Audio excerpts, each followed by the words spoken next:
Great. So when you talk about multiple products, we are basically looking at more than one product. And of course, they are sharing the same raw material, or you want to look at the quantity you're going to produce for you to be able to maximize on the output of the company.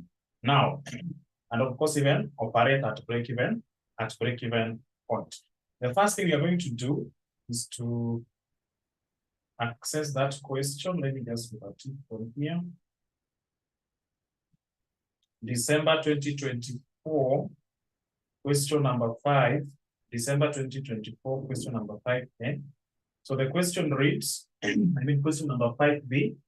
We're talking about Maya Limited. So Maya Limited produces two products, namely product M and product Y. The following budget applies for the year ended 30th June 2024.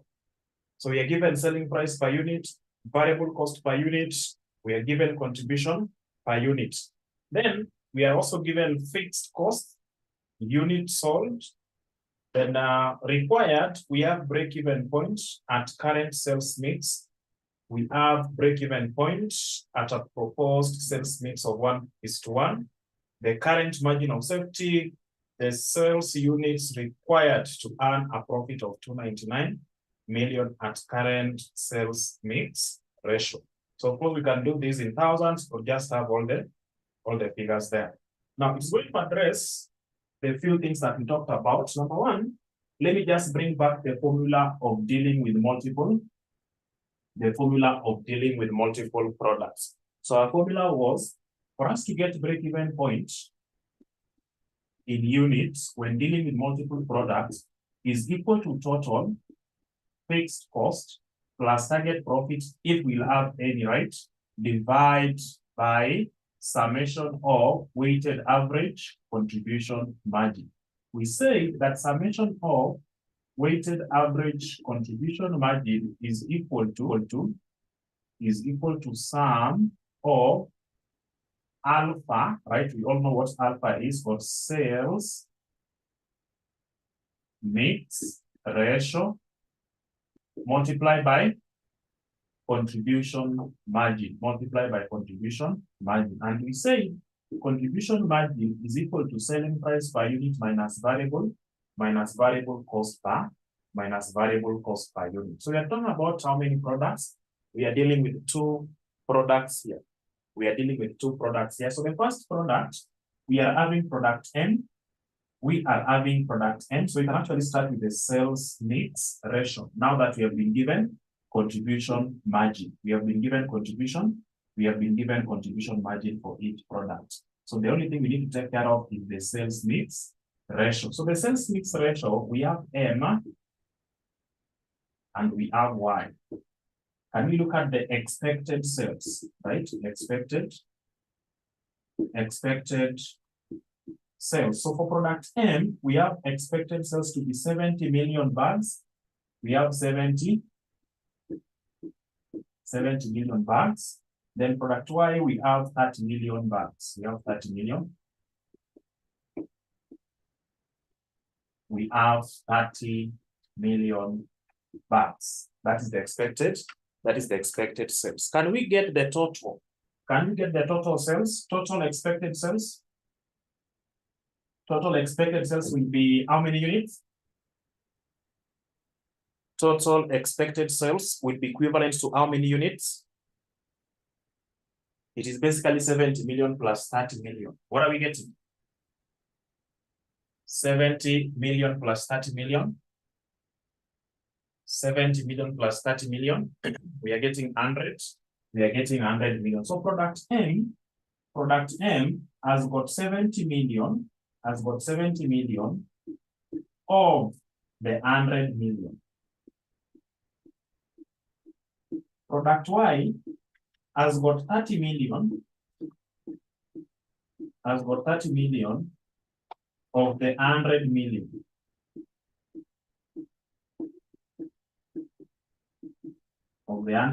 million. So what percentage are we getting here?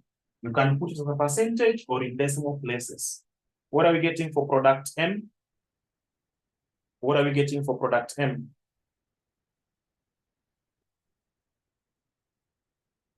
0.0 0.7. How about Y? How about Y? How about Y? Hey, we are at about 47 in this class, but we are not so active. What is not happening? So product Y will be 0. That is 0.3. So that is our what? That's our sales mix ratio, right? That's how we get our sales mix ratio. So let's come to this part. We're talking about product N. We're talking about product Y. So let's have contribution margin. Contribution margin. Our contribution margin for product M, that is contribution per unit, is given as 4 shillings. For product Y, is given as 8 shillings. Then, do we have the sales mix ratio? Yes, we have alpha. Sales mix, for M it is 0.7, for Y it is 0.3. Can we now get average or weighted average contribution margin? Weighted average contribution margin. Weighted average contribution margin. How do we get weighted average contribution margin? It is sales mix ratio multiplied by contribution margin. Our sales mix ratio is 0.7. Contribution margin is 4. So 4 times 0.7. 4 multiplied by 0.7. 4 multiplied by 0.7. So you're getting 2 points. You're getting 2.8. How about Y? 8 by 0.3. 8 by 0.3.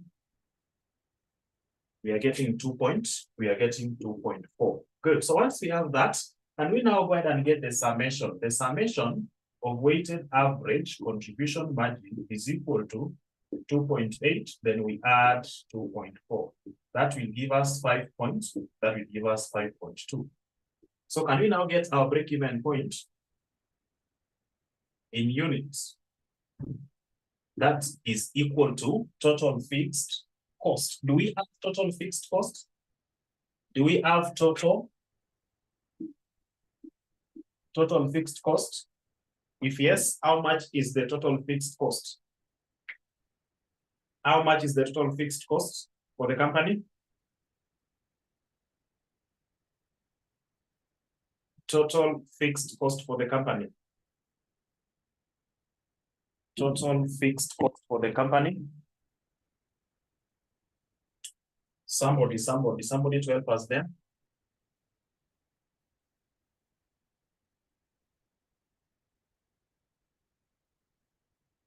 Total fixed cost. We have fixed cost for product M. We have fixed cost for product Y. So get the summation of the two. Get the summation of the two. 296 million 400,000. 296 million.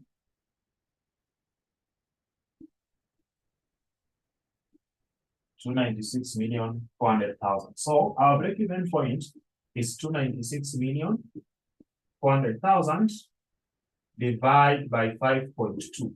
So what are you getting as the break-even point in units? What is our break-even point in units? For the company to operate at the break-even point, how many units should this company sell?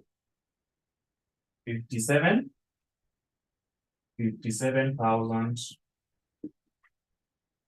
units. Now, the 57,000 units has got both component of product M and product Y. So why can't you now distribute them to these 57,000 units to the two products? So product M will take its share by using the sales mix ratio. Product Y will take its share using the sales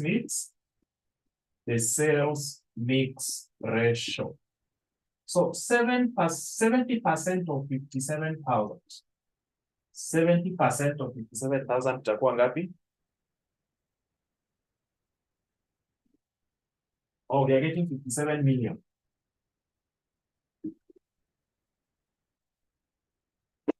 We are having 57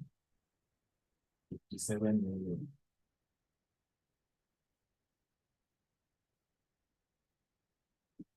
70% of 57 million, 39,900,000. 39,900,000. How about Y? 17,100,000. 17,100,000. Good.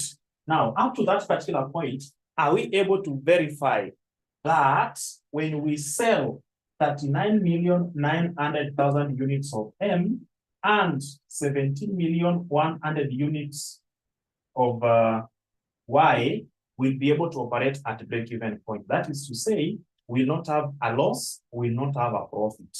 Let's just confirm. For the benefit of everyone, let's just confirm. So under revenue, or you can actually pick it from the contribution, because we already have contribution per unit. So we just get total contribution. You don't need to go back to the variable cost, total revenue, come back to contribution, margin, then we less fixed cost. No, let's pick it from the contribution. So can we get total contribution?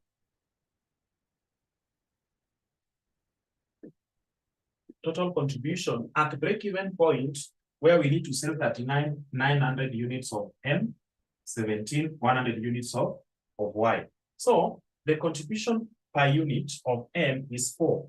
And remember, we are talking about how many units of M?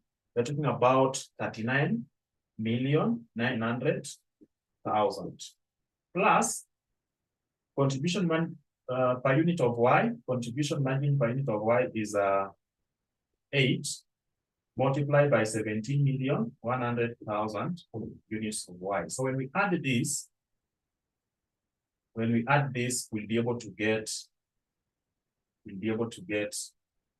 total contribution for the two products. So how much are you getting? How much is your total contribution?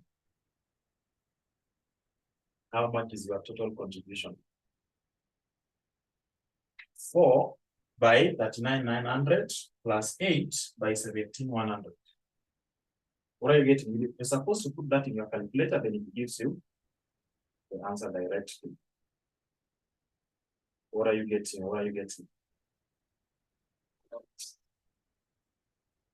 296,400,000. So you're getting 296,400,000.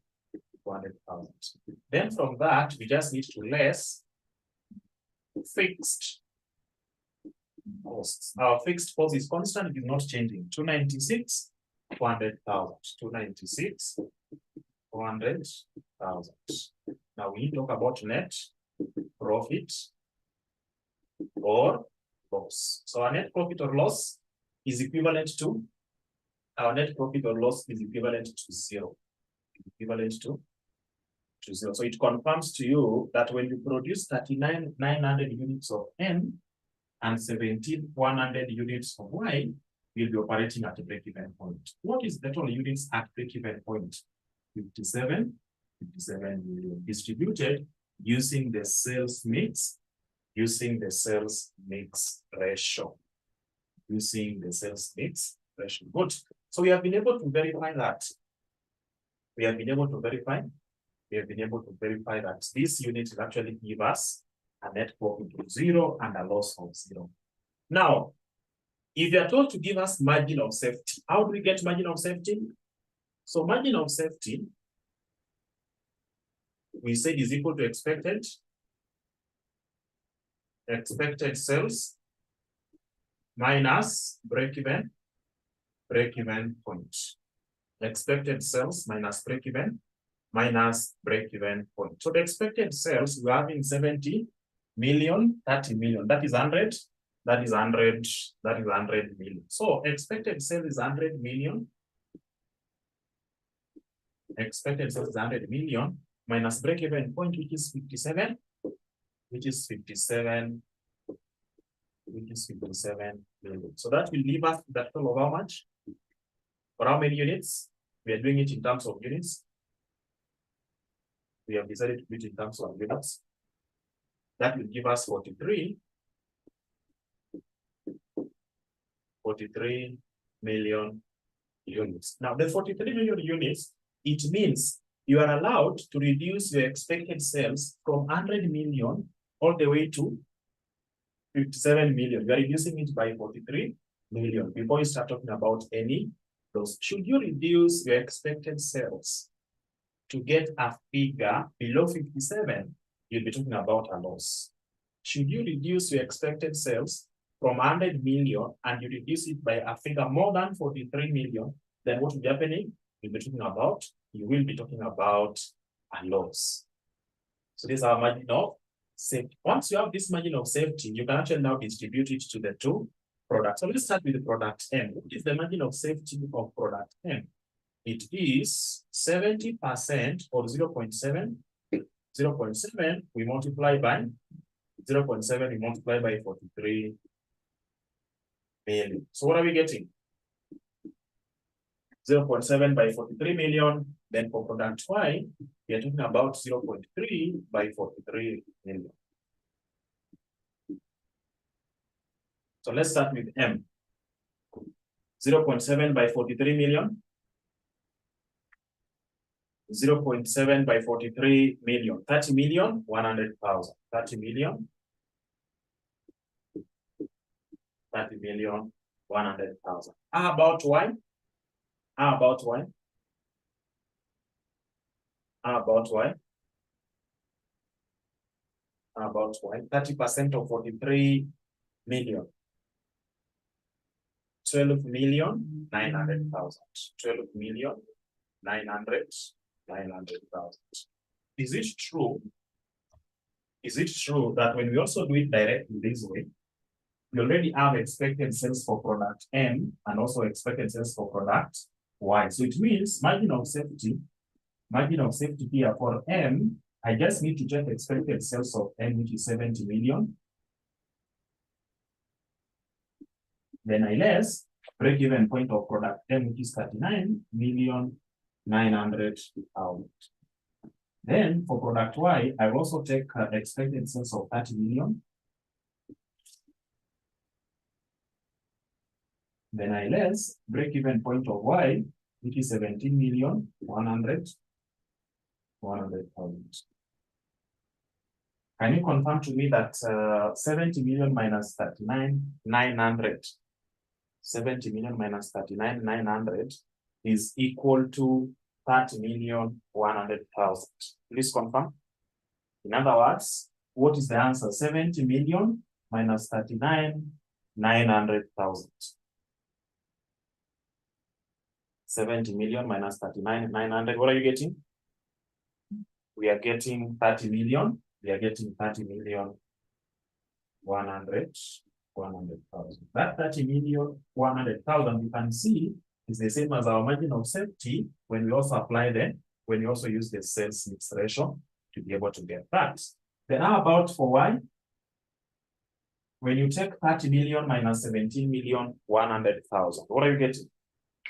30 million minus 17 million 100,000. 30 million minus 17 million 100,000. We are getting 12 million. 129 million. That only confirm? Is it 129 million or 12 million 900,000? 12 million. So you're getting 12 million 900,000. We're getting 12 million 900,000, which of course is equivalent to what we are getting this other side. Good. Can we go ahead and get our margin of safety as a percentage? So margin of safety expressed as a percentage is basically equal to the margin of safety, which is 43 million, divided by expected sales, which is 100 million. Is 100 million. Then of course this one here we express as a percentage. So what are you getting as the margin of safety? Margin of safety expressed as a percentage. Margin of safety expressed as a percentage. What are we getting? Margin of safety expressed as a percentage.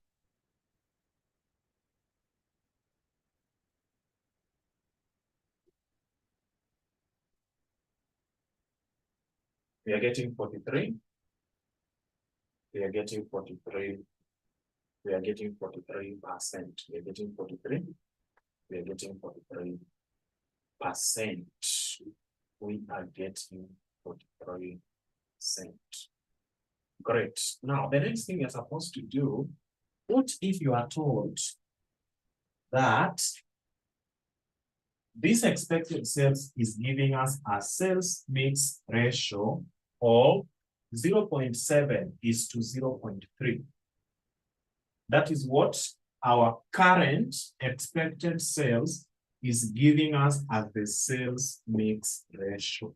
So the current sales mix ratio is 0.7 is to 0.3.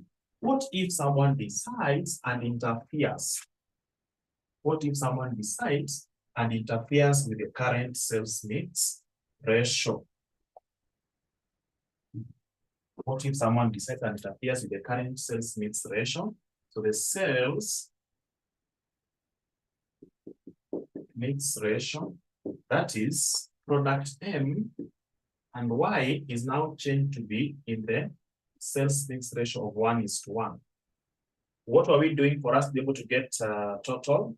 You can see you are taking this plus this one here, then we're dividing by the total. Now, at this particular point again, the ratio of 1:1 or 2:3, you first of all add the two figures. So 1:1 is the same as, that is, you take 1 plus 1, it will give us 2. So it means this product M will be having 1 over the total. Product Y will be having 1 over the total. And that is the same as, so half is the same as 0.5, 0.5. That's how we deal. That's how we deal with it. So let's say the sales mix ratio is given as 1:1. So we take now 0.5. We take 0.5. Can we now get the weighted average contribution margin? Our weighted average contribution margin is equal to contribution margin times the sales mix ratio. So 4 times 0.5, what are you getting? 4 times 0.5, that should be 2. 8 times 0.5, 8 times 0.5, that should be 4, right? So it means the summation of weighted average contribution margin is equal to 2 plus 4, giving us 6. Our total fixed cost is not changed, it is still constant. So can we now get break-even point when we change the sales mix ratio? Can you get the new break-even point when we decide to change the sales mix ratio?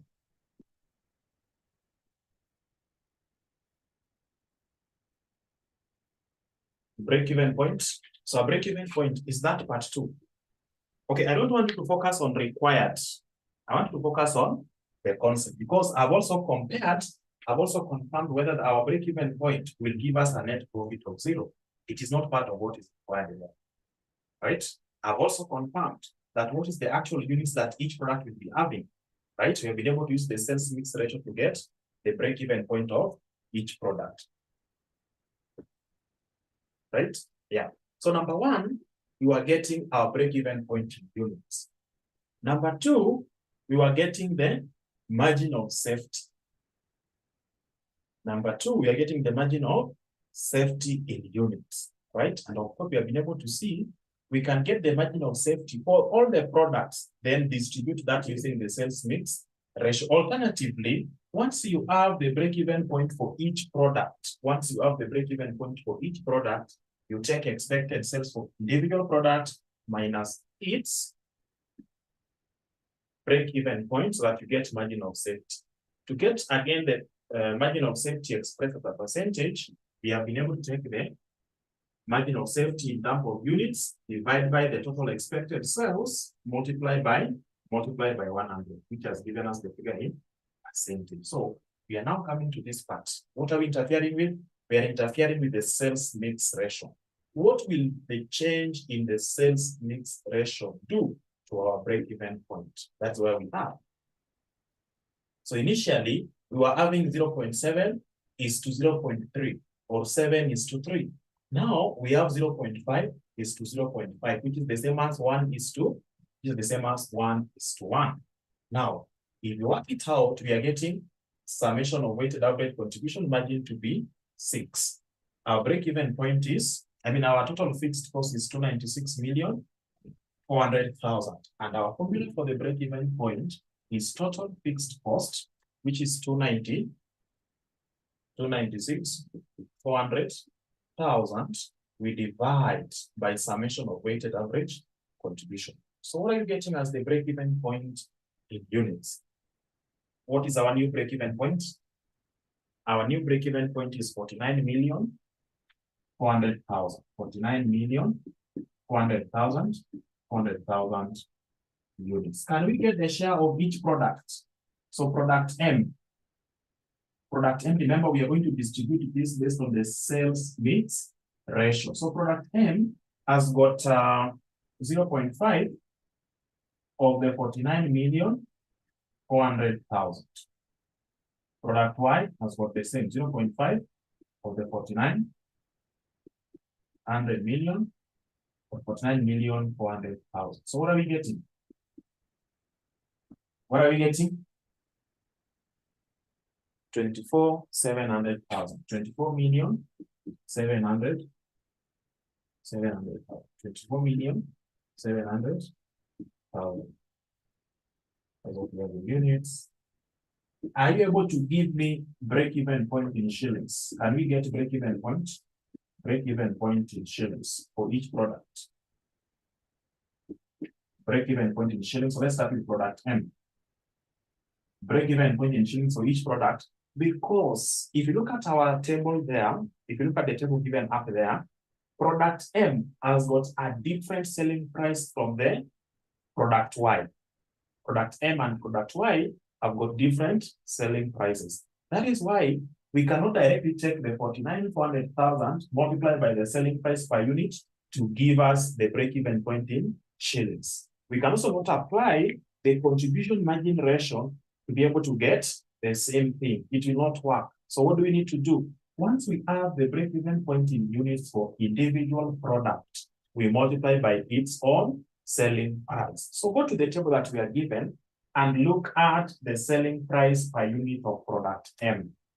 It is 6 shillings. So if you take 6 shillings multiplied by 24,700,000, we'll take for product Y, the selling price per unit of Y is 12 million. So 12 shillings multiplied by 24,700,000. So please go ahead and give me the break-even point in shillings for product M.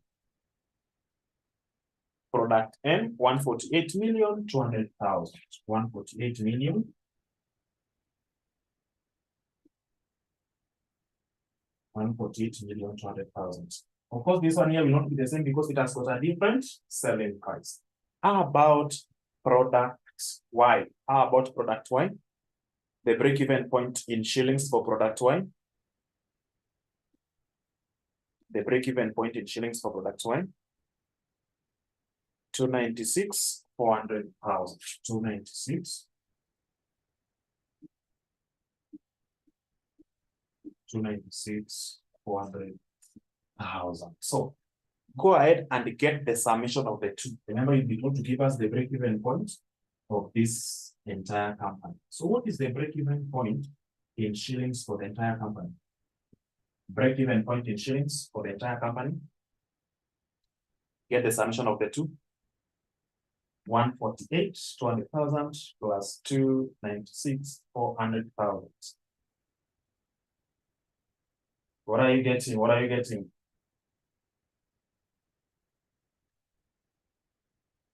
That should be 4,444,600,000. So that is 444,600,000. That is according to my good friend here, Esther and Shadrach and Emily. Great. So I believe we are all getting the same thing. I believe we are all getting the same thing. So what we are actually doing is very, very simple. It's as if we are doing what we call, it is not given out directly, but what we are doing is called maybe sensitivity analysis. Under sensitivity analysis, we are changing one variable at a time. Under sensitivity analysis, we are changing one variable at a time, right? So the first thing we have done, the first part, we have been able to interfere with the sales mix ratio. When we interfere with the sales mix ratio, this is the result of that effect. When you interfere with the numerator, the total fixed cost, you will have a different break-even point. When you interfere with the denominator, the variable cost, when you interfere with the variable cost, which will be affecting our weighted average contribution margin, because weighted average contribution margin depends on the contribution margin. Contribution margin is also affected by the variable cost per unit. So if we change just an item within our formula, what will happen to the break-even? What will happen to the break-even point? And we have been able to see how all those changes are affecting our break-even point. Now, the next thing you're supposed to interfere with is, what if you are given the target profit? What if you are given target profit? What will happen to our break-even point in units and also in shillings? If you are told that the target profit is equivalent to this particular amount, right? If you are told that the sales units required to earn a profit of 299, so you have a target profit of 299 million. So let's just come to this part and then see how to deal with it. We'll do away with this. Then we have the right thing. We'll do away with that.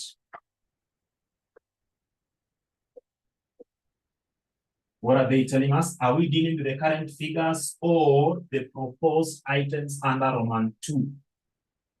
Under Roman 2. So let's say you are to use the current. These are the current data. So the current data here, our sales mix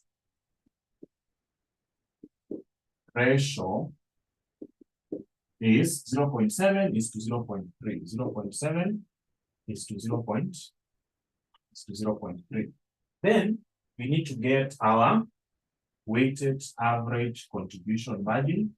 You are getting 2.8. We are getting 2.4. So that was giving us summation of weighted average contribution margin to be equal to 5.2.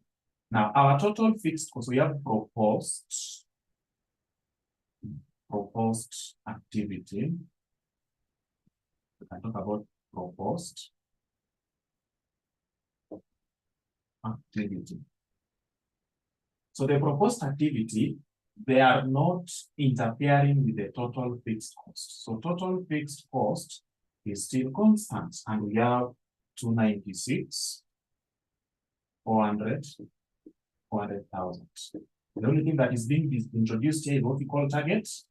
We are introducing what we call target profit. Our target profit is equal to 299 million. Our target profit is equal to 299 million. So how do we get break-even point in units? How do we get break-even point in units with a target profit? It is very simple. It is total fixed cost plus target profits. And it is very simple, also direct, because the target profit we are having here is target profit before tax. If it was target profit after tax, then of course you must have the tax, you must have the tax rate. How did you get 5.2? So 5.2, the summation of weighted average contribution margin. What we are having is weighted average contribution margin. So when I take now 2.8 plus 2.4, that is now what is called the summation. So the summation here, when I add these two, it should be giving you 5.2, unless it is a different figure. So confirm that what I was giving here as 5.2 is correct. Esther, confirm. is 2.8 plus 2.4 equal to 5.2. Thank you. Good.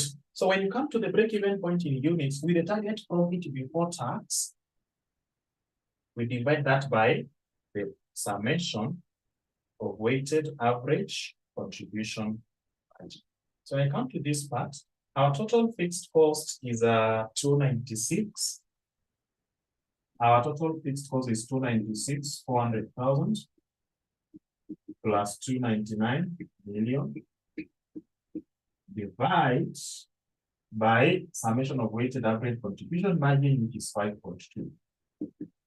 So how many units should this particular company sell to be able to operate at the break-even point or to get the target profit of 299 million? What are we having there? You take 296, 400,000 plus 299 million, right? Divide by 5.2. What are you getting? What are you getting there?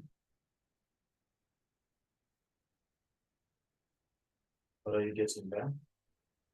114,500,000. Something that 114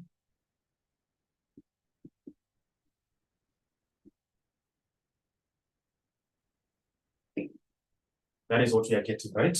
114,500,000 units. Can we distribute them to each product? So product M has got only 70% of that, or 0.7 of 114. Product Y has got 0.3 of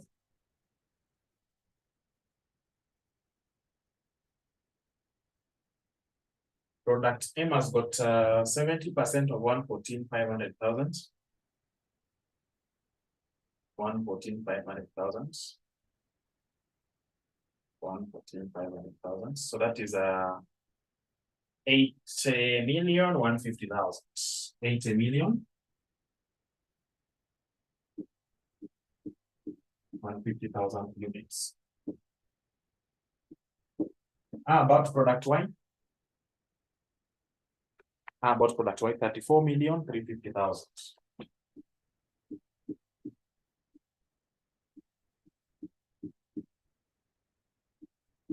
34,350,000. 350,000 units. 34,350,000. 350,000 units. Good. So if you are to be given a question that deals with the multiple products, will you be able to handle that? If you are to be given a question that deals with the multiple products, will you be able to address that?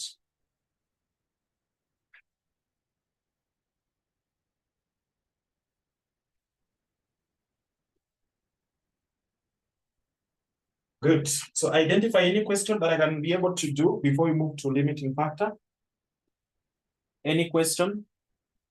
Maybe some of us here were already attempted one or two questions under the multiple products concepts. Can you identify any that we can address before we go to limiting factor analysis? Identify any that we can address before we go to limiting factor analysis. Any that we can address before we go to limiting factor analysis.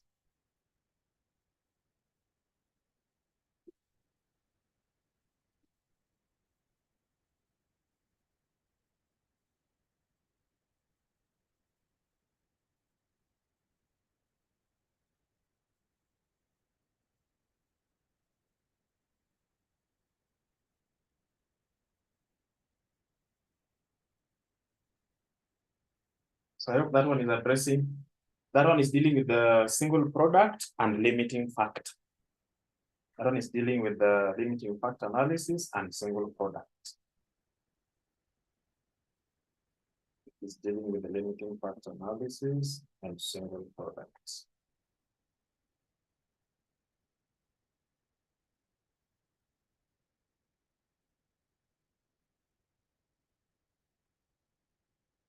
Anyway, we can look at it. Now that there's no one who is bringing another question. We can look at August 2023, question number 3A. August 2023, question number 3A. August 2023.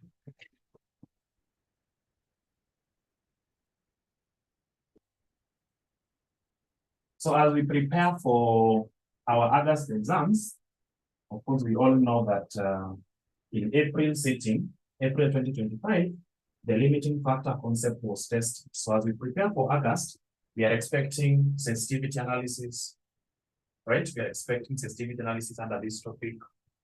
We are expecting multiple products question. We are expecting single product question, or even a repeat of the limiting factor analysis, or even a combination of the two, both limiting factor analysis and multiple product or single product question. So that's you need to prepare for. You need to prepare for that. This topic rarely misses. If it misses, then of course you get now topic number 7, or an extension of this particular topic. So we have CPA, August 2023, question number 3. We can look at it very fast. CPA, August 2023, question number 3A. That is Urembo Lifestyles.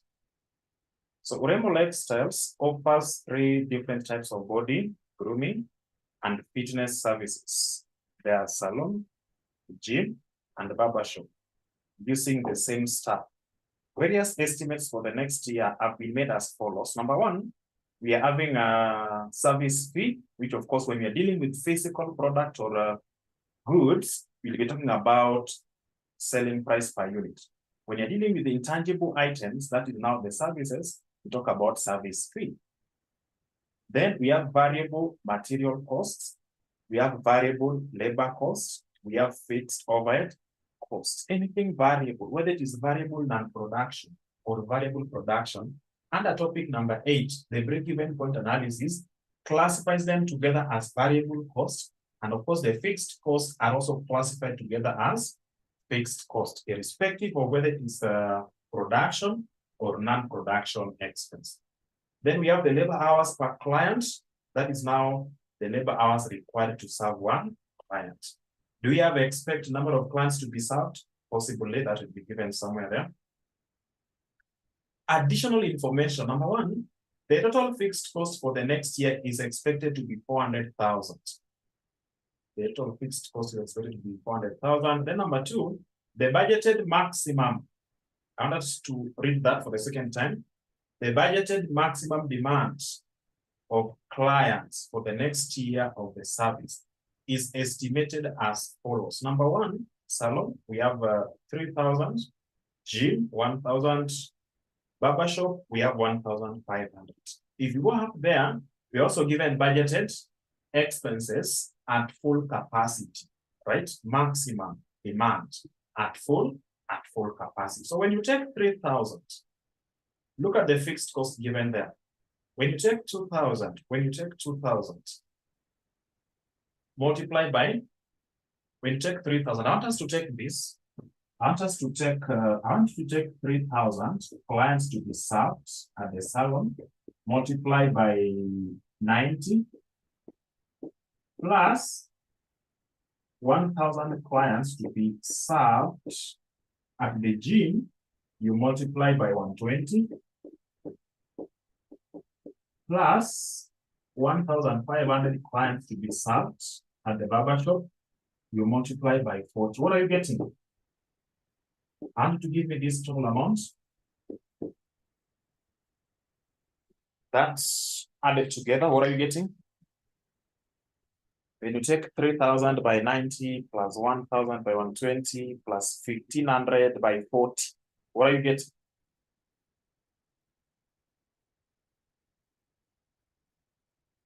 What are you getting?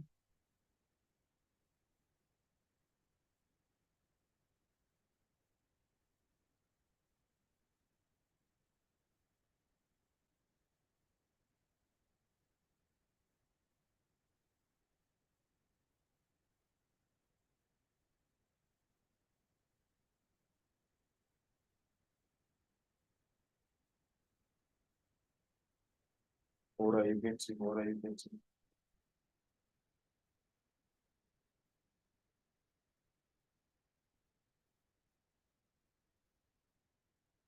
Oh, good. Now, if that's under required, if the business were to offer salon services only, calculate the break-even number of clients. Calculate the break-even number of clients. Now, before you go to that, if the fixed cost per unit was to be fully absorbed, I expected this amount to be equivalent to what we are given under additional information number 1 plus 400. I expected this to be equal to 400,000. That was my expectation. Because we are not being given any information talking about actual being better than the expected. It was a budget. So as they do their budget, we are expecting that budget to be equivalent to what we are having there. Then another thing, I also want us to compare something, which of course will not be viable. Not viable, but let's just compare and see. No, we'll come to it later under limiting factor. Now, when you come to this part, you are expecting this amount. When you take 3,000 by 9, that is giving us 270,000. This one here is giving us 120,000. That is already 390,000. Then you take 1,500 by 40. Inaleta ngapi? Is it giving us 60,000? And that's why you're getting. So when you add this, you are getting 450,000. So we're expecting that this 450 was to be given under information number 1 as 400 as 450,000. But now, what is given in additional information number 1 is what you are going to use to be able. Is what you're going to use to be able to get the break-even point and all that. That is when we need our total fixed cost. We are going to use what is given under information number 1. But if it is not given, this is how you get your total fixed cost. If total fixed cost was not given under additional information number 1, then we use what is given. We use what we have there to be able to get the total fixed cost at full capacity, at maximum point of operation, So they're telling us if the company was to offer only salon services, so we have salon services here.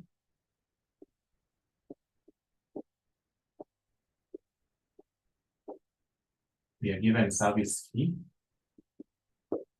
per client. We are given service fee per client, that is 300. We are given variable cost.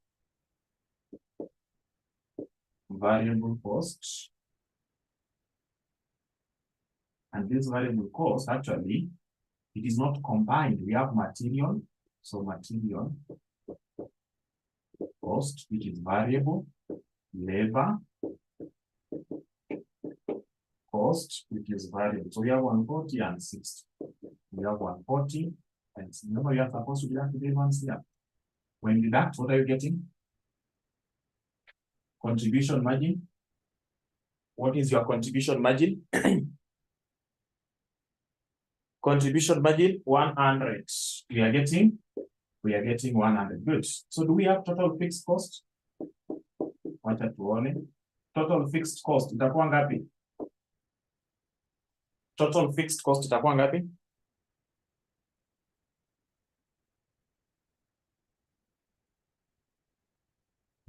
Total fixed cost.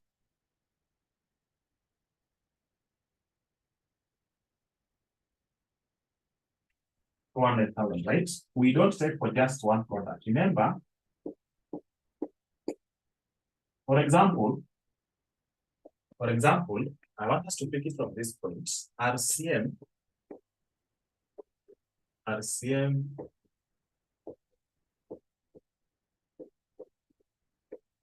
RCM Online College has got physical classes.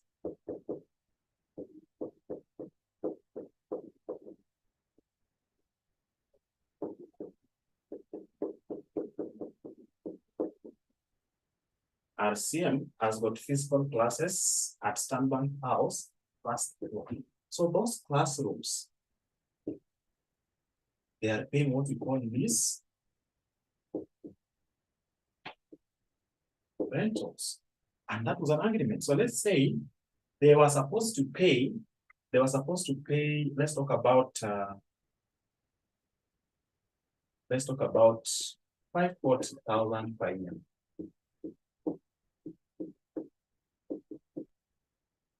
They're supposed to pay 5,000 or 540,000 per year.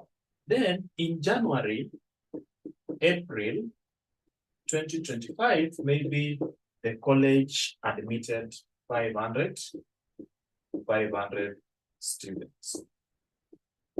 500 students. Then in May, August, the number has dropped. So 2025, the number has dropped to 150 students. So the lease rentals, of course, you have an agreement, and maybe this lease is supposed to run for how many years? For 5 years. Now, my question is, if in January, April, only 500 students or 500 students were admitted or registered for their CPA course, then in May, August, we only have 150 students who are registered for the CPA course. Do you think we are going to interfere with the lease rentals? Do you think reduction in number of students will affect the lease rental agreements? It will not affect.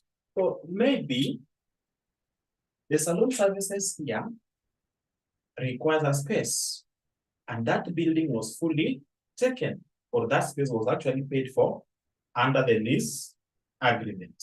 Now, the company is supposed to incur 400,000. Whether they're going to offer the 3 services or just 1 service, this amount is constant.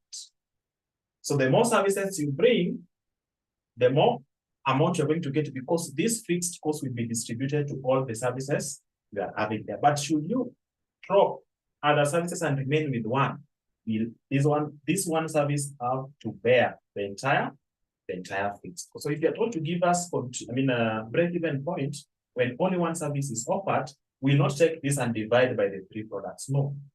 We take this whole amount and recognize it as an expense related to that particular service. So from all that story, why can't we now go ahead and get our break-even point in units?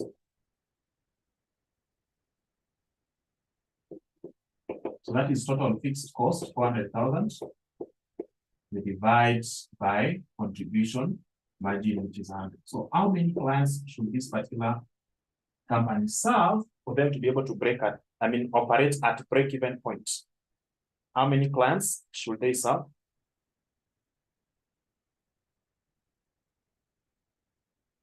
I.e., 400,000 divided by 100.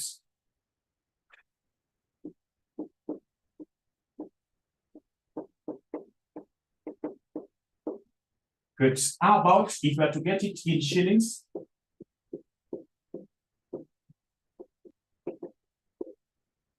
If they were to do it in shillings, it will be total fixed cost, 400,000, divided by contribution margin ratio, right? So contribution margin ratio is equal to contribution margin divided by selling price per unit. That will give us 100 divided by 300. Inakuja ngapi? 100 divided by 300.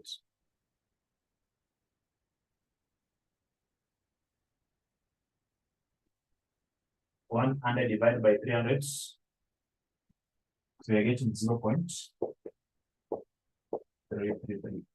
When you have decimal places like this, please try to maximize so that as you get to do the division, you will get a whole number.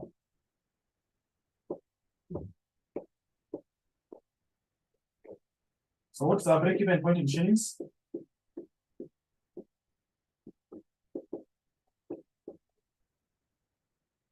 $120,000. Or we already have break-even point in units. Can you take the 4,000 multiply by the service fee per client? I hope that also take us to the same point. That will also take us to the same. That will also take us to the same point. That will also take us to the same point. Great. So that is what you are required to do in that particular question, especially with regards to that part A. With regards to that part A. So part B, we are talking about the prepare the limiting factor mix schedule to show the number of clients per service that maximizes profitability. The maximum net profit. Is it okay if we have like 5 minutes break? Tukirudi tumalizie hii, then we go to the April city. Is it okay? We can have 5 minutes break. We can have 5 minutes break. Tukunywe maji alafu turudi. 10 minutes. We are not ready to come back to this topic after today's class. So 5 minutes is enough for us.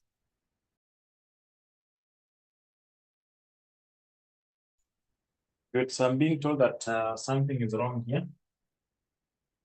We are taking 4,000 multiplied by 300. So that would be 12. We bring the 2 and then we add another one. So it should be 1,200,000, right? 1,200,000. 1,200,000. Good. Now, having done that, we can now move to something else. We can now move to something else, that is limiting factor analysis.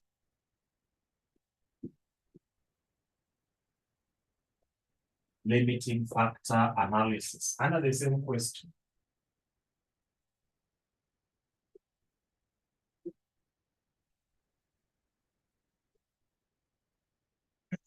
Under the same question. So I have to address the limiting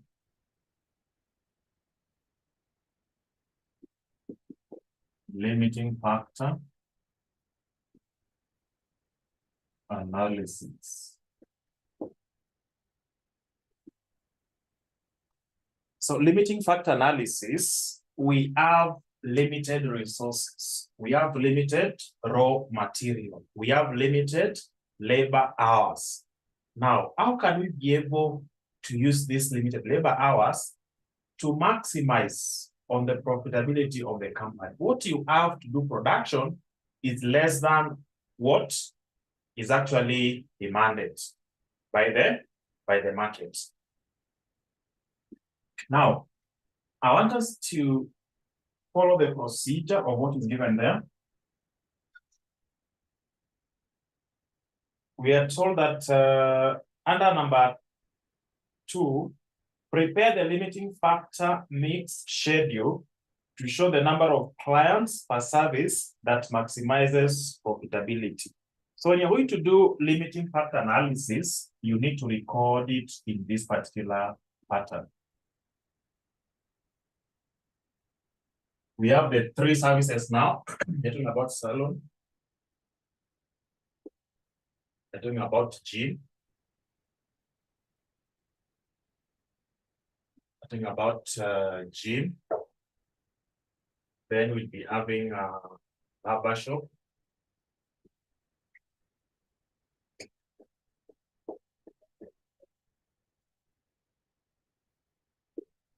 They're talking about barber shop. So we start with the selling price per unit for service fee.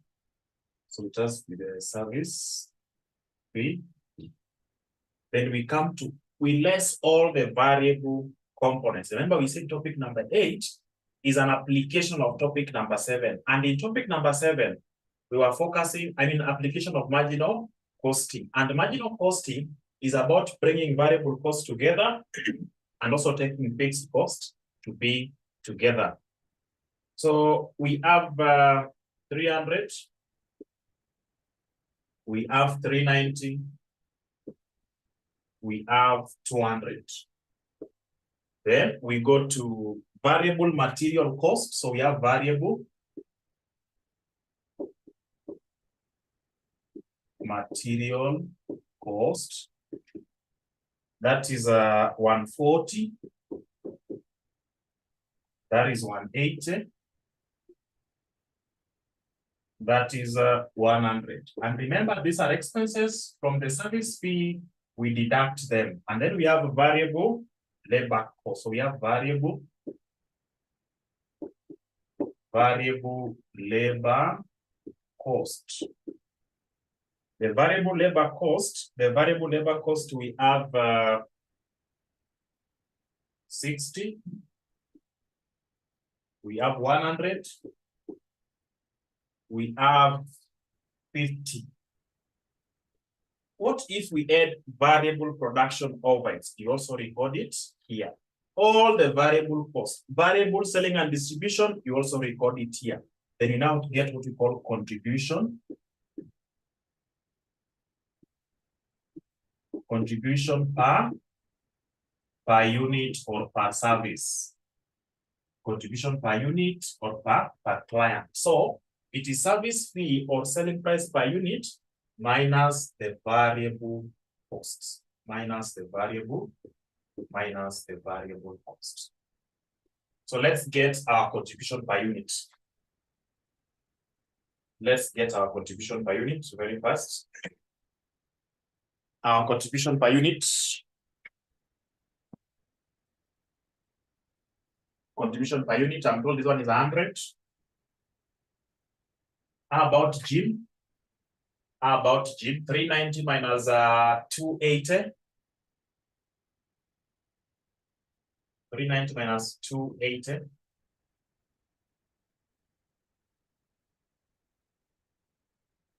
200 minus 150. We are getting 50. So remember, contribution is subtracting the expense. Now, if you are to rank this product at this particular point, which one will you take as the most profitable product or service? If you are to do ranking of these services at this point, which one will be the most profitable service? Which one will be your most profitable service? But let's be realistic here. If you are given a lot of money to do business, definitely you'll be doing well compared to someone who has been given less amount or least amount. So look at it. It is obvious that gym is giving us 110 because it has taken 3 hours. Look at what number 2 is giving us. Number 2 is salon. Salon is taking 2 hours. So 2 hours, 100, 3 hours, 110, and 1.5 hours giving us 50 is actually making sense, right? It is making sense to some extent because the more labor hours you utilize, the more profit you get. That is according to that. But let's now look at it from this point. If you want to look at the return per labor hour, if you want to look at the benefit per labor hour, what will we have? Right? That's what you're going to do. So you cannot do ranking at this point. This one is still not okay because we are talking about 110. Now that gym has utilized 3 hours. The one having 50 has only utilized 1.5 hours. So that should also be checked. Then another thing, if you are to go that way, then it means if barbershop is taking 1.5 hours and giving us 50 shillings, we expect 3 hours to give us 100. But look at what 3 hours is giving us, 110. So you cannot do the ranking at that particular point. That's number 1. Another thing that you need to understand before even you get to this part, you must know the limited resource. You must know the limited resource. So have you been able to identify the limited resource? The limited resource can be material. It can be labor hours. Labor hours can be divided into 2. That is skilled and semi-skilled. So have we been given either quantity of direct material or quantity of labor hours, or even both? Have we been given that in our question? We have been given labor we have been given labor hours. So this is what you're supposed to do. If you look at information number 2, we are given budgeted maximum demand. Then number 3, we are given the total labor hours that this company has availed or is availing or will avail for the next year, right? So available labor hours, look at the available. So available labor hours is equal to 9,900 hours.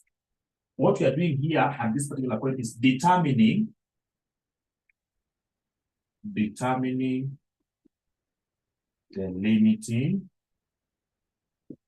limiting factor. Determining the limiting factor.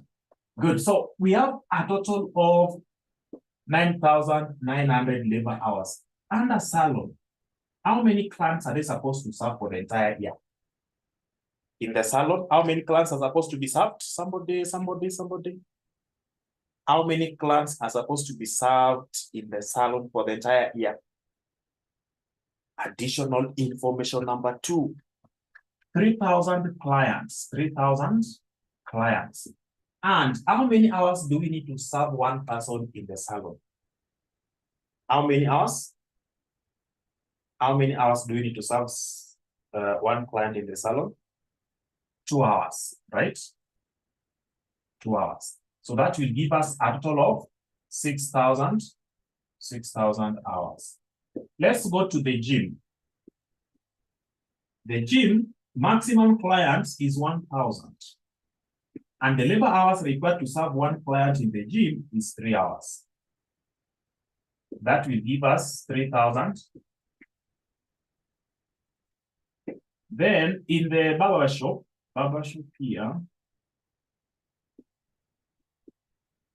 clients to be served under information number 2 is 1,500. And the hours taken per client is 1.5 hours. How many labor hours do we need to serve all the clients in the barber shop? How many labor hours do we need? 2250 hours. Good. Can you add everything? So labor hours needed. So labor hours needed ni ngapi? Can you add the 3? Add these 3. Tunapata ngapi? Labor hours needed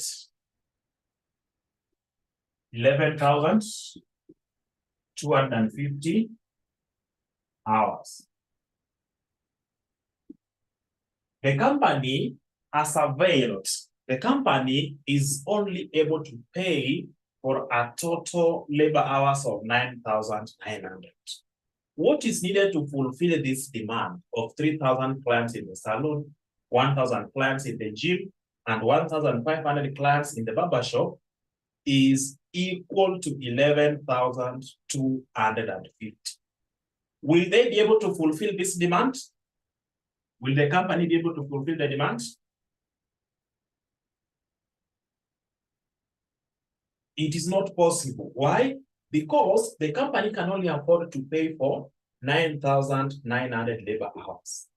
And what is demanded to fulfill the entire demand is 11,250. So automatically we have a deficit, right? So how much the deficit between what is available and what is needed? How many labor hours do this company require to add to this one here to be able to fulfill the entire demand?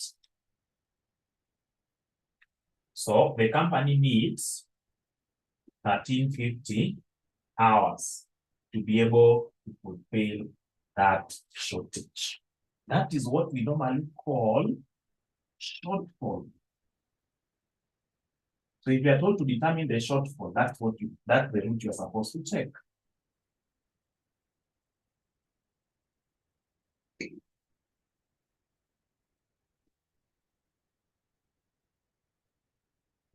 Shortage. So if you talk about shortfall, deficit, shortage, in the resources required, that's how you do it. You first of all start with the available. Then you compare with what you need to fulfill the maximum demand. Total amount, we need 11,250. What's available is 9,900. For us to be able to achieve this, we have to sacrifice something. So you can see we have a deficit of 13,50. That deficit is what we call shortfall. Good. Now, with that shortfall, we are not going to close down and say they only want to go back home. No. We are not going to give up and say, let someone else do that. No. We are going to try as much as possible to advise the company on the proportion that will maximize the return from these limited labor hours. How do we help the company to do that? We must look at the profit we are getting from each service we are going to offer. When we leave it at the contribution per unit and say we are going to do the ranking, it will not make sense because in the gym, we are taking 3 hours. So when you take 110, that is somehow okay. We must make them to have equal bets so that we do the comparison. So from there, talk about limiting factor per unit.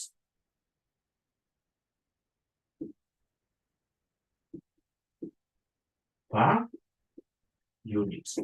This limiting factor can be labor hours, can be machine hours, can be semi-skilled labor hours, can be variable overheads. So we are not going to say specifically it is labor hours. No, it will keep on changing depending on the question will be given. But now for our case, the limiting factor per unit is labor hours per unit. Is labor hours per unit. For us to be able to serve our clients in the salon, we need 2 hours. For us to be able to serve the clients in the gym, we need 3 hours. For us to be able to serve clients in the barber shop, we need 1.5 hours. Can we now go ahead and get benefit per limiting factor? Benefit is the contribution per limiting factor. So contribution per labor hour. What is our contribution per labor hour? That is contribution divided by the limiting factor per unit. So 100 divided by 2, tutapata ngapi? 50. We are getting 50. 110 divided by 3. 110 divided by 3. 36.667. Then 50 divided by 1.5. 50 divided by 1.5. 50 divided by 1.5. 33.333.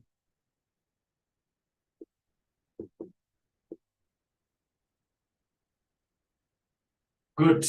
So if you are, imagine at this particular point you did the ranking and you are telling us that this is number 1, number 2, number 3. When you come to this part, you now have to change that notion, right? So you'll have to change it. Why are we changing it? Look at it. If you were to convert this to get the benefit per labor hour, so if I convert all these things and have a common unit, that is 1 labor hour. If I use 1 labor hour in the salon, I'll be getting 50 shillings as the benefit. If I use the same 1 labor hour in the gym, I'll be getting 36.667. If I were to take the same labor hour and use it in the barber shop, I'll be getting 33.333. So if you are to invest, if you are to take this labor hour and use it somewhere that will help you to maximize on your profit or benefit, where will you utilize this labor hour? Where will you utilize this labor hour? Will you use it in the salon, in the gym, or in the barber shop? Where will you take it first? You will use it in the salon because we now rank. In the salon, when you just use that 1 hour, you are getting 50 shillings. Assume you have been able to maximize all the opportunities available in the salon. You have served all the clients, but you still have some labor hours unutilized. Where will you take it to? the remaining labor hours. You have served all the clients in the salon, but you still have some labor hours, some time is left. Where will you take it to? We now take it to the gym, because if I take it to the gym, I'll be getting 36.667, which is higher than what I will be getting if I were to take it to the barber shop. So that will be number 2. You have served all the clients in the salon, you have served all the clients in the gym, but you still have some time that is left. Will you just relax and leave it there, or you can utilize it somewhere? If you are going to utilize it somewhere, where will you take it to? You take it to the barber shop, right? You take it to the barber, take it to the barber shop. Great. Before I proceed beyond this point, are we okay with all this section here? Because that is the concept. Once you get this part, there is nothing complex. You just need to give us the answers. Are we okay with this section here? Number 1, you check the revenue, selling price per unit minus all the variable cost per unit. Then you get contribution per unit. Once you have contribution per unit, you identify the limiting factor per unit. Once you have your limiting factor per unit, can you give us contribution per limiting factor? That is what we have done. In doing so, you have been able to make limiting factor uniform. If I use one limiting factor to produce product A or product B, what will be the benefit? That is now the contribution per limiting factor. So the higher the contribution per limiting factor, the more profitable the product or the service is. And that's when we now do our. Great. Having done that, I want us now to identify the actual production. How many units are you going to actually produce at this particular point? Go to the maximum demand section now. Go to the maximum demand. So our maximum demand, we have said that salon is the first service. So we come to the salon here. Or we can actually take it this way. Do I do it here? Yeah. This part will make a lot of sense. It will make a lot of sense when I do it this side. So you have said that salon, we start with available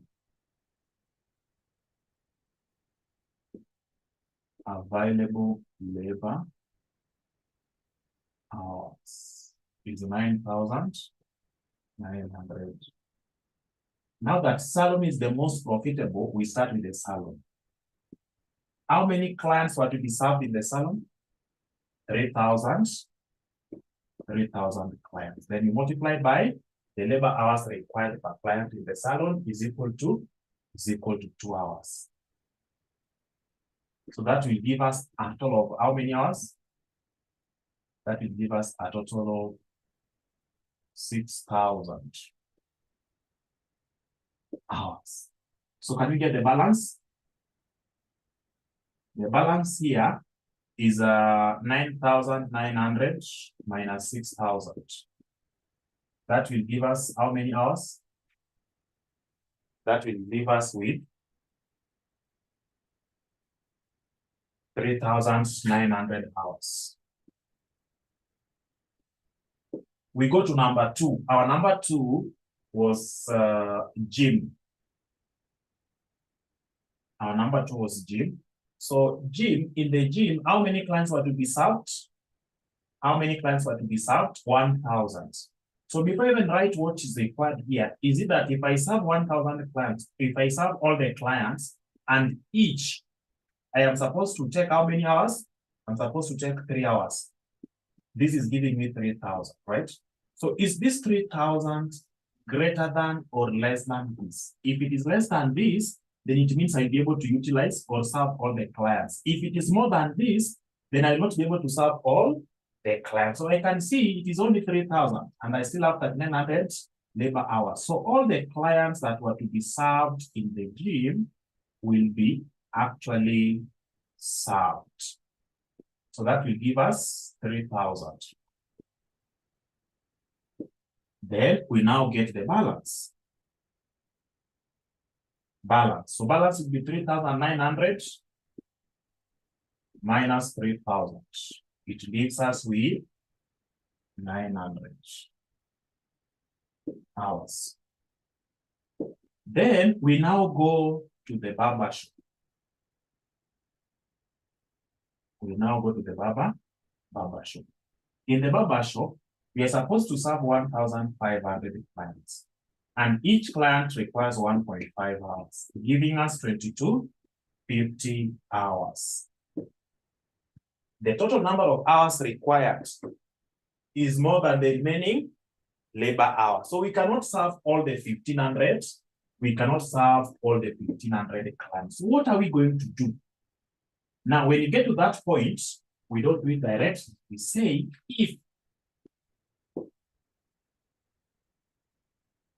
if 3 hours, 1.5, if 1.5 hours is equal to 1 client,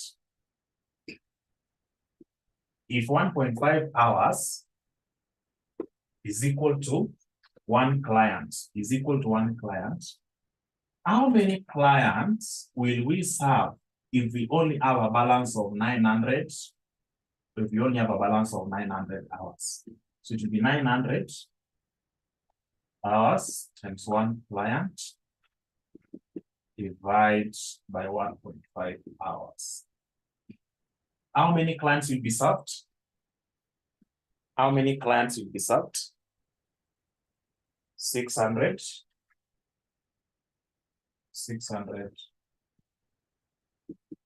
clients. Good. So if it was production or purchases, have you ever gone to a shop to purchase some items? Let's say you are in need of 15. You are in need of 15 units. But when you get to that shop, they are telling you, okay, physically, if you look at the shop, you are able to see only 10. You are able to see only 10 items. But remember, you are in need of 15. Then, whoever is there at the shop will tell you, just give me like 2 minutes. I pick the remaining units from our store. They normally tell you, just wait for me. Give me like 5 minutes. I pick the remaining units from our store. Have you ever been told such a thing? Have you ever been told such a thing? That you know what? Yes, you need 15. At the shop, you can only see 10. They're telling you the remaining 5, let me go to the store and pick them. Are you sure that they normally go to the store? Is it normally a real store? It is normally not a store. It is not a store, right? It is just a store. But they go somewhere else, purchase it, bring it to you, and sell all the 15 units that you needed. When they go and pick it from somewhere else, they don't have the capacity to provide it. So what happens? They outsource. What you cannot provide, you'll be outsourcing so that you fulfill the entire demand. The same way, we are supposed to serve 1,500. You are to serve 1,500 clients in the barber shop. But because of limited labor hours, we've only managed to serve 600 clients. Where will the remaining 900 go to? What will happen? You will tell them, please, just come to our branch here. You'll also be served. That is not their branch. That is just a way of outsourcing, right? They are outsourcing that particular item. They don't want to let you go. So that next time when you'll be coming, will be saying they don't have capacity to serve you. No, they want you to keep on coming. So they tell you, let's go to our branch here. You'll be served, right? Yeah. So that's what they normally do. The same way, if you are dealing with physical goods, right? If you're doing production, we only have 9,900 hours. So if you do the production, you have produced the first product, the second product, the third one, you cannot produce all the units that were demanded. You've only managed to produce 600. These 600 units, you will be, the remaining 900 units, you will be outsourcing from somewhere else. Remember, whoever will be selling it to you will not charge you the same amount you are going to charge your client. For example, at the barber shop, everyone will be paying 200 shillings. right? They're supposed to pay 200 shillings. If you are to outsource, if you take them to another barber shop, do you think they'll be charged 200 shillings? No. You'll actually tell the barber shop there, in the barber shop, you'll tell them, you know what? I'm bringing to you 900 clients, and please just serve them. I'll be able to pay you. Don't let them pay you. So these clients will be paying the first person here, all the amounts. Then as you go to outsource that, you will not accept to be charged at 200, because if that is done, there's nothing you are going to get. So what happens? We'll tell them, please, you are going to charge me 150 per client. You're going to charge me 140 per client. That remaining amount is your benefit, is your profit. So that is what is normally happening. You cannot accept to transfer them, and again, they be charged the exact amount of 200. Now, if you are to do the production, if you're dealing with the goods, the number of people will be actually served. So actual production or actually served clients. So actual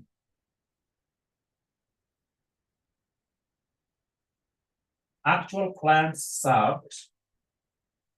Actual clients served. Number one, in the salon, you will serve all the 3,000 clients. In the gym, you will serve all the 1,000 clients. In the barber shop, you will serve only 600 clients. Where will the remaining 900 go to? That is now actual clients served.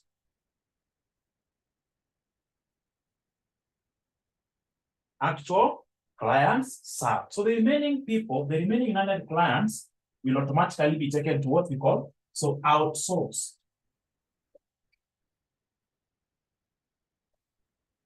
So which service are you going to outsource? The barber shop.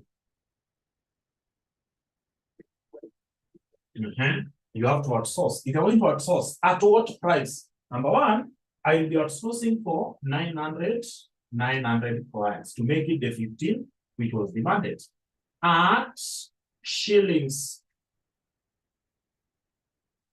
You are not going to incur the labor cost here, the material cost. No, you just tell them, go to that place, you'll be served, and I'm going to pay everything. So you end up paying 150 per person. It is that particular shop that will be now incurring these other expenses. Your work is just to pay the amount you'll agree upon. So if you are to outsource the service for the 900 clients, you'll be told maybe at this particular amount. In our question, it was not there, or it is not there. In other questions, you will find that whatever they cannot produce, they will outsource. At what price? Right? So I'll be able to tell you once we get to this part and know how to deal with the outsourced section here. Now, actual clients served, for us to get total contribution, it is 3,000 times 100, 1,000 times 110, 50 times 600. Then the outsourced, we have its own price. Good. So I want to bring it up here. I want to bring it, should I bring it up? I can just go with this part here. Let me go with this part.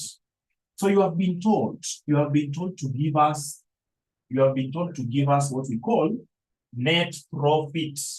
What is the optimal profit? What is the optimal profit as per the actual production mix? Optimal profit. So this optimal profit that will maximize the profit of the company is basically 3,000 clients. So it's just start with the total contribution. So our total contribution is equal to, we are serving 3,000 clients. Actually, you're supposed to get profit, sales or revenue. The question is, if service fee in the salon is 300, I will be multiplying by 3,000 clients. variable cost depend on the number of clients. Again, 140 by 3,000.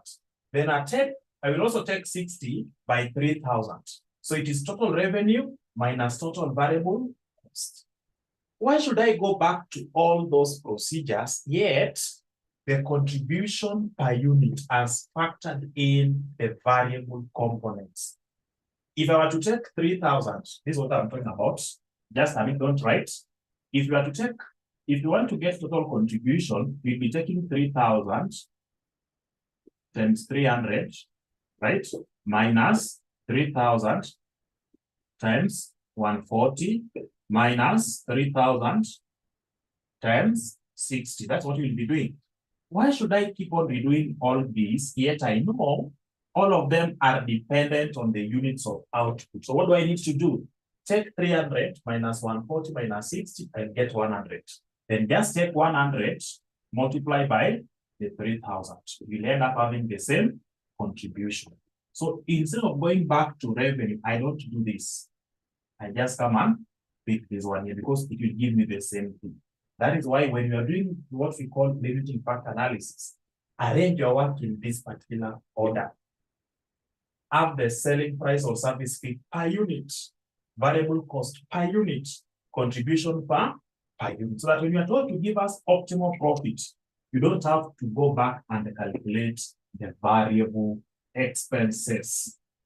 So for me to get total contribution as per this actual production mix, I'll be taking 3,000 for the salon, multiply by the contribution per client, plus 1,000 clients in the gym times 110, plus 600 clients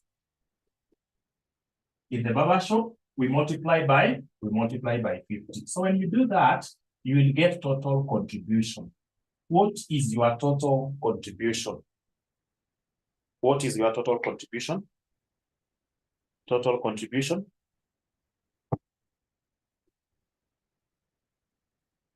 $3,000 by 100, that is 100. That is 300,000 plus 110,000 plus 30,000.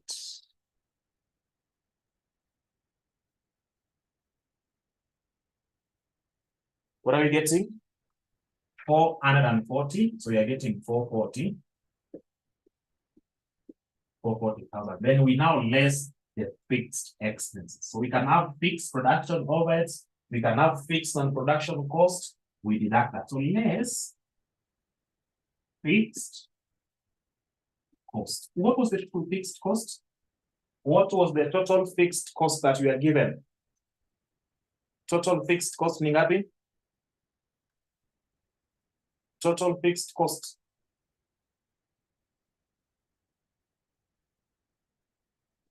$400,000, right?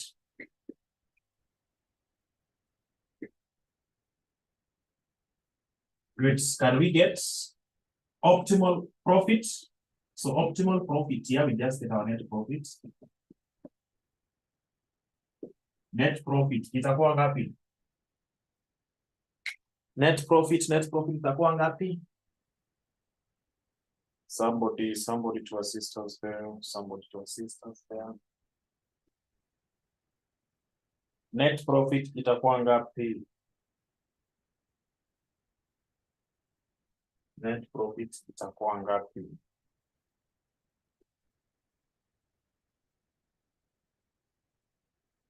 Net profit itakuwa ngapi?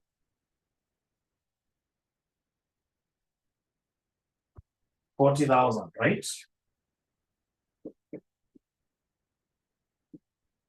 That is if you are not told that whatever they could not produce was to be outsourced, right?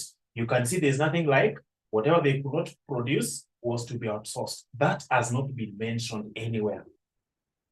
That has not been mentioned anywhere. So this was supposed to be your answer. Now, the next thing is, what if you are told that whatever they could not produce with the 9,900 labor hours was to be outsourced? At what cost was to be outsourced at 170.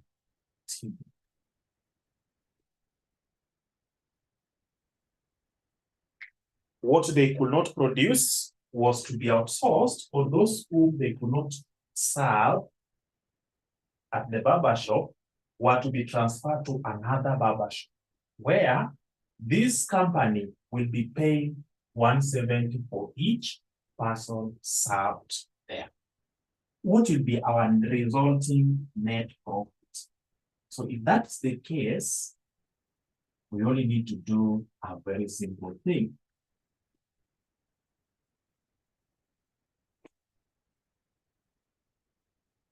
If that is the case, actually, let me go away with this part so that you know what you're supposed to do. If you are told to incorporate the outsourced services at this particular cost, so what is the total optimal profit for this particular company? This is what you are supposed to do. You first of all start with the total contribution from clients served. So they served 3,000 and the contribution is 100. Plus they served 1,000 times 110. Plus they served 600 times 50. If I bring all this together, we are getting 440,000. Then we go to total contribution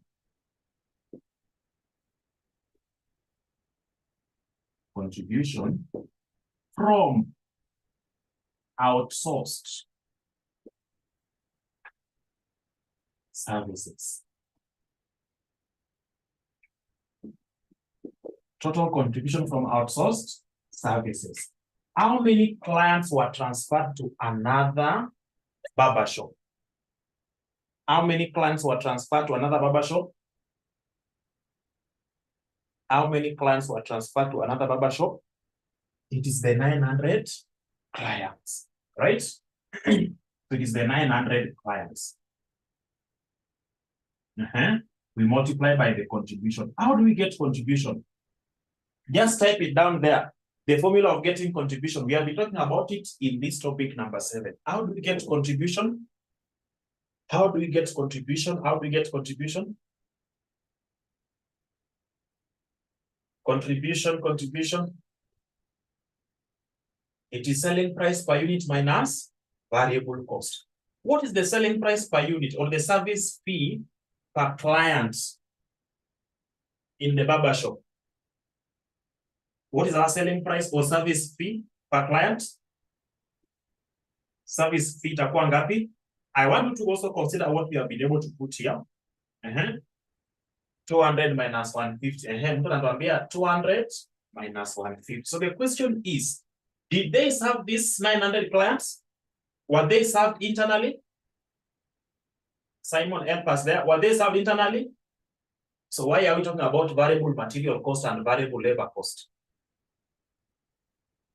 Right? So that was not correct. But the selling price is correct because all these people will be paying 200. Watalipa 200, that is the service fee, but we need to less the variable cost.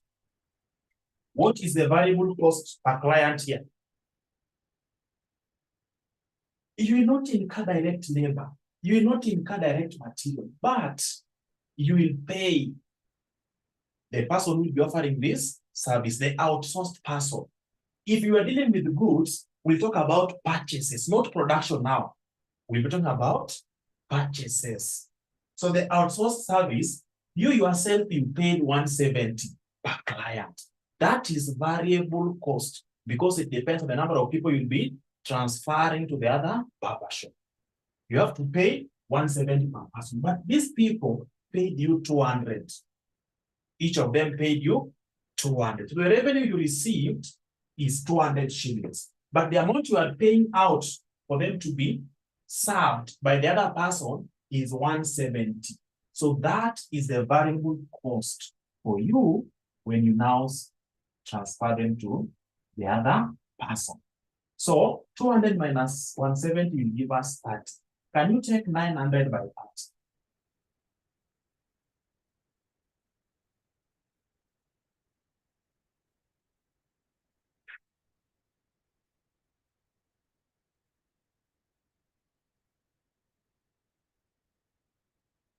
Good, so we add. So total contribution.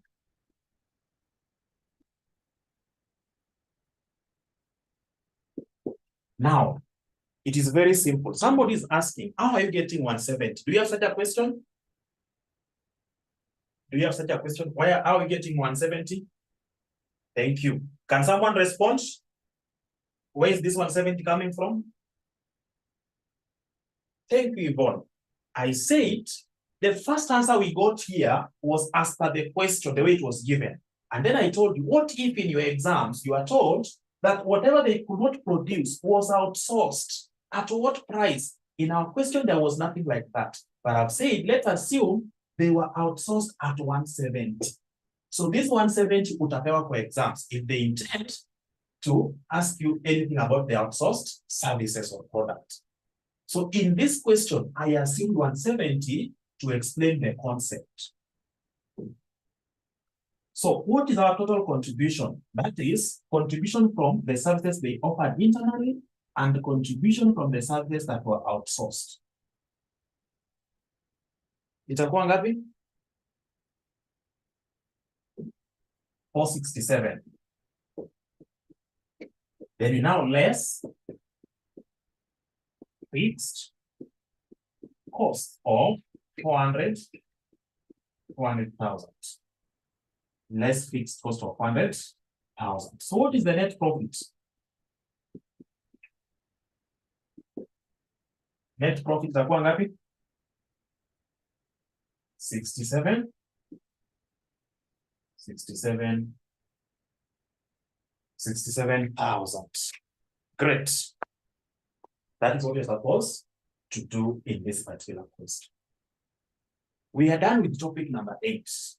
So from Friday, the first 1 hour, we'll be utilizing that to do our revision. Then the last 1 hour, we'll be continuing with the syllabus.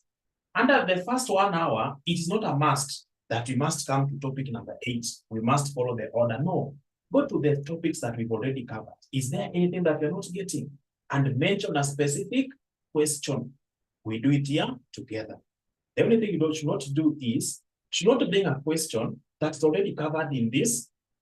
For example, topic number 8. We are doing revision under topic number 8. Then you are telling us we revise CPA August 2023, question number 3. Yet, you already have the video for this particular question that we will not do in class.